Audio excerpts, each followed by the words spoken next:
Tungabhadra dam నుంచి వృధాగా పోతున్న నీటిని కుంటలను చెరువులకు మళ్లించి రైతుల సాగునకు అందేలాగా చర్యలు చేపట్టాలని డిమాండ్ చేస్తూ కర్నూలు జిల్లా ఎమ్మిగనూరులోని తుంగభద్ర ప్రాజెక్టు సబ్ డివిజన్ కార్యాలయం ముందు సిపిఐ నాయకులు ధర్నా చేపట్టారు. వృధాగా పోతున్నా పట్టించుకొని ఎల్ఎల్సీ అధికారుల తీరును నిరసిస్తూ నినాదాలు చేశారు.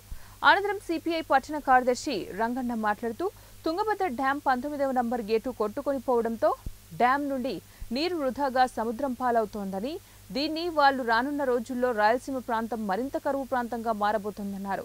సుమారు 60 టీఎంసీల నీరు దిగువన వృధాగా పోతుంటే ఎల్ఎల్సీ అధికారులు మాత్రం పట్టించుకోకపోవడం సిగ్గుచేటన్నారు. ఇప్పటికైనా ఎల్ఎల్సీ అధికారులు స్పందించి వృధాగా పోతున్న నీటిని గ్రామాల్లో ఉన్న నీటి కుంటలకు చెరువులకు మళ్లించుకుంటే రానున్న రోజుల్లో రైతులు పంటలు సాగు చేసుకునేందుకు లాభదాయకరంగా ఉంటుందని సిపిఐ నాయకులు తెలిపారు. ఈ ప్రాంతంలో సాగు రైతులకు నీళ్లు ఇవ్వకోకున్నట్టు, కుంటలు చెరువులు నింపుకోకున్నట్టు అక్కడ వృధా అవుతున్నాయి కాబట్టి ఆ నీళ్లను ఒడిసిపట్టి వాళ్ళ చెరువులు కుంటలు సాగునీరుకు ఇవ్వాలని చెప్పి డిమాండ్ చేస్తున్నాం.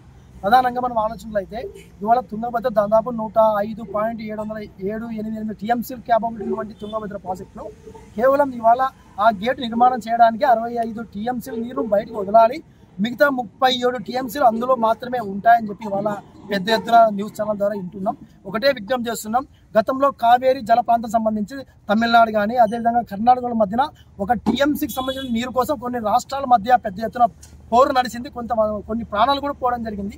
అలాంటి తుంగభద్రలో ఇవాళ 65 టీఎంసీలు బయటికి పోవాలంటే ఒక టీఎంసీ 15 కోట్ల రూపాయలు అంటే దాదాపు 65 టీఎంసీ అంటే 900 కోట్ల రూపాయలు ఇవాళ ధనం వృధా అవుతుందని అంచనా వేస్తున్నటువంటి సందర్భాలు కూడా ఇవాళ ఉన్నాయి. కాబట్టి ఒకటే విజ్ఞప్తి చేస్తున్నాం, ఇవాళ ఆ గేట్ని నిర్మించే పద్ధతిలో కాకున్నట్టు ఏదన్నా అప్పుడే ఆల్టర్నేట్గా ఇటువంటి రాజకీయ పార్టీ నాయకులు అందరూ కూడా మీరు కృషి చేసి ఆ నిలువ వృధా కాకుండా నిర్వహించినటువంటి బాధ్యత ప్రతి రైతుల పైన ఉంది. ప్రధానంగా ఇక్కడ ఉన్నటువంటి 2 నియోజకవర్గాల్లో ఇవాళ పూర్తి స్థాయిలో కరువు కాటకాలకు నిలయంగా ఉన్నాయి.